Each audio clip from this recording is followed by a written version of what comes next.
Assalamualaikum warahmatullahi wabarakatuh. Di sini saya akan mempresentasikan mengenai unsur sulfur atau belerang dalam perspektif Al-Quran. Sebelumnya perkenalkan, nama saya Bunga Agnesinta, NIM B2C017015.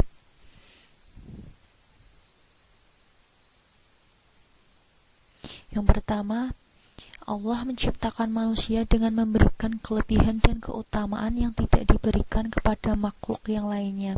Kelebihan dan keutamaan yang terdapat dalam diri setiap manusia dan disertakan Allah untuk membimbingnya.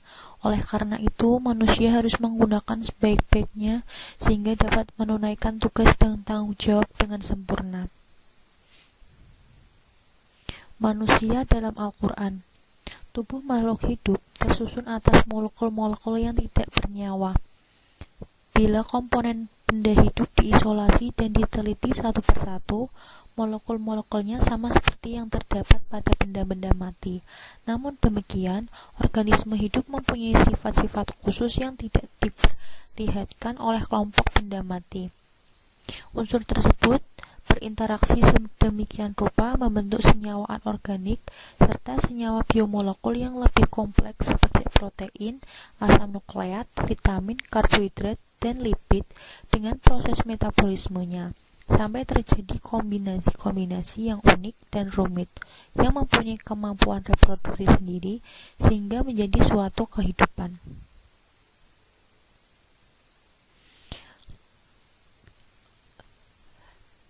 Dalam Quran surat Al-Mu'minun yang berbunyi وَلَقَدْ خَلَقْنَا الْإِنسَانَ مِنْ سُلَّةٍ مِنْ طِينٍ, artinya, dan sungguh kami telah menciptakan manusia dari saripati yang berasal dari tanah.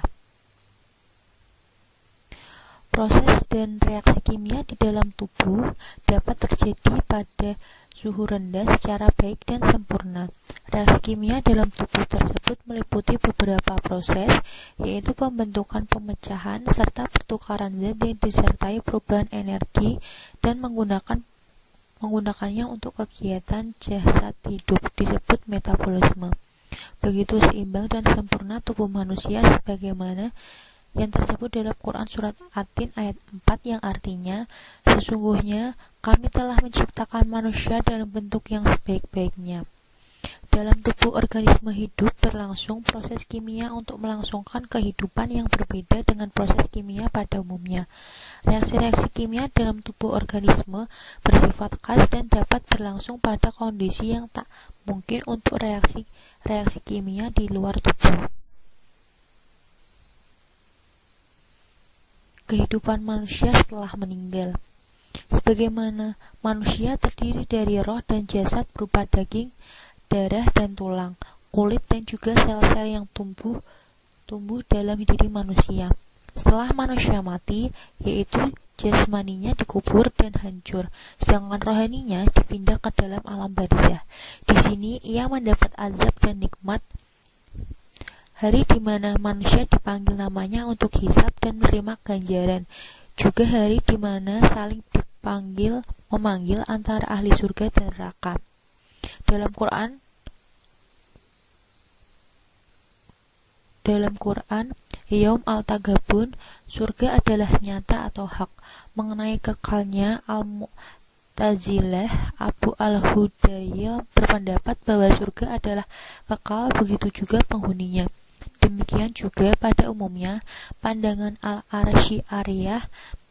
Namun, menurut Jahim dan Al-Jahmiyah, tidak ada yang kekal selain Allah, dan juga akan binasa termasuk penghuninya.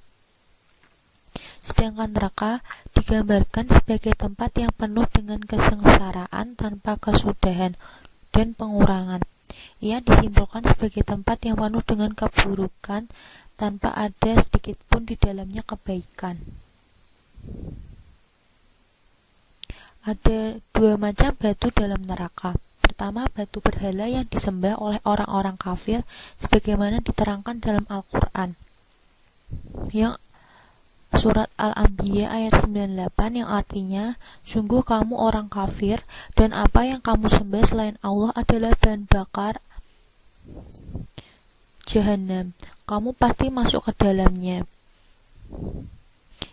Imam Al-Qurtubi rahimahullah menerangkan, api neraka bagi berhala-berhala itu tidak sebagai azab dan hukuman, karena berhala tidak berbuat dosa atau benda mati, namun benda menjadi azab bagi para penyembuhnya.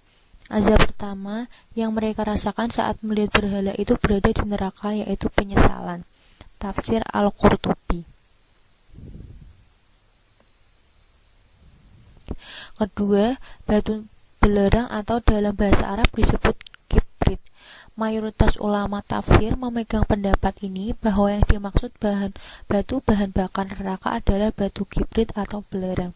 Sebagaimana dinyatakan oleh sahabat Ibnu Mas'ud radhiyallahu anhu, batu yang menjadi bahan bakar neraka adalah batu belerang. Allah menciptakan di langit dunia saat hari penciptaan langit dan bumi. Allah siapkan untuk mengazab orang-orang kafir. Diriwayatkan oleh Ibnu Jarir, Ibnu Abi Hatim, dan Al-Hakim dalam Al-Mustadrak. Para ulama menafsirkan dengan batu belerang karena itulah jenis batu paling panas yang mereka ketahui. Padahal masih ada batu lain yang lebih panas dan lebih kuat dalam memberikan dampak azab daripada batu belerang. Dari presentasi ini dapat disimpulkan bahwa Allah telah menciptakan semua unsur yang ada di dunia ini sebelum diciptakannya bumi dan seisinya. Allah telah menamai dirinya dengan Al-Ghafur atau Maha Pengampun dan Al-Rahim sebagai Maha Penyayang, dan tidak menamai dirinya dengan Al-Mu'azzarib atau penyiksa, dan Al-Muqaqib atau penghukum. Allah memberitahukan bahwa rahmatnya meliputi segala sesuatu. Sesungguhnya rahmat Allah itu mendahului kemarahannya, dan Dia telah menetapkan sifat rahmat atau kasih sayang pada dirinya. Sesuai pada ayat Al-Quran yang berbunyi, kabarkanlah kepada hamba-hambaku bahwa sesungguhnya akulah yang Maha Pengampun lagi Maha Penyayang, dan bahwa sesungguhnya azabku adalah azab yang sangat pedih. Maka kita sebagai manusia yang diciptakan Allah sebagai makhluk yang paling sempurna seharusnya mematuhi semua perintah Allah dan menjauhi larangannya. Sekian presentasi yang dapat saya jelaskan, kurang lebihnya mohon maaf. Wassalamualaikum warahmatullahi wabarakatuh.